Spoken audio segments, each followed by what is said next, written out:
On va vous proposer du saumon en provenance d'Écosse. Et si demain ce poisson-là était produit directement sur place, ici, à Boulogne?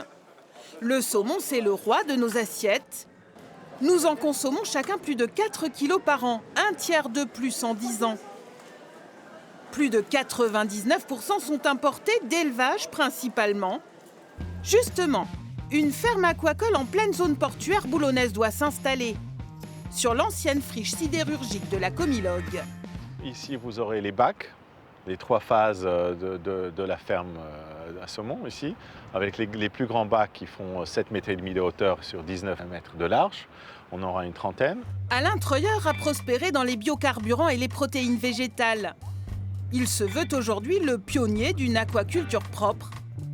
Loin des images sordides, des usines de saumon ravagées par les parasites.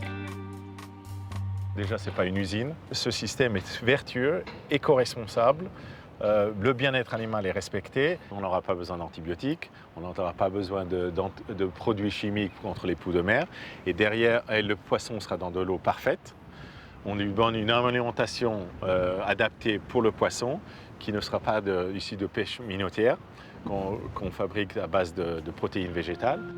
50 kilos de poissons par mètre cube, 9000 tonnes par an, en circuit fermé avec filtration de l'eau. Pour cela, la ferme va pomper 7500 mètres cubes par heure dans la mer, l'essentiel pour refroidir ses bassins, avant de rejeter l'eau dans la rade. À la buse, elle est à peu près à 3 degrés plus chaud. 50 ans plus tard, c'est déjà très dilué et vous n'avez pratiquement aucune chaleur qui revient dans la rade. Pas de risque d'algues vertes, pas de pollution, assure l'entrepreneur.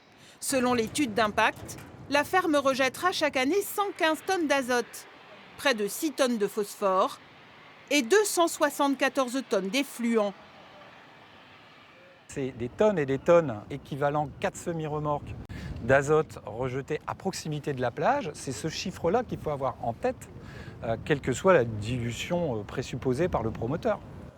Ce collectif d'opposants est vent debout et conteste l'autorisation préfectorale accordée au projet en février 2024. Ils ont déposé un recours au tribunal administratif il y a 1 an, auquel le promoteur n'a pas encore répondu.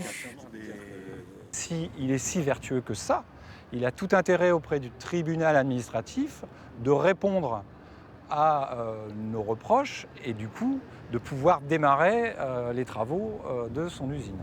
Dans leur sillage, une centaine de députés demandent aujourd'hui un moratoire sur les projets de ferme de saumon. Il y en a 2 en France. La consommation énergétique, elle est extrêmement forte. La consommation de matières premières pour produire 1 kg de protéines de saumon, elle est extrêmement forte. Et les dangers en termes de rejet, que ce soit bactérien comme polluant, sont extrêmement forts. Il faut mieux consommer du poisson qui vient de la pêche côtière, fait par nos pêcheurs artisans, que de consommer ce type de produit qui n'a en fait pas beaucoup de sens, que ce soit d'un point de vue santé ou que ce soit d'un point de vue cycle global. Du côté des professionnels boulonnais, à l'inverse, on s'impatiente. À Capécure, la moitié des entreprises travaillent le saumon. 9000 tonnes représenteraient le 10e du volume traité. Autant de moins à importer. C'est toujours inquiétant de voir un projet qui est retardé ou qui prend du retard. Bon, voilà, maintenant, il faut effectivement passer à l'acte. Les études ont été faites.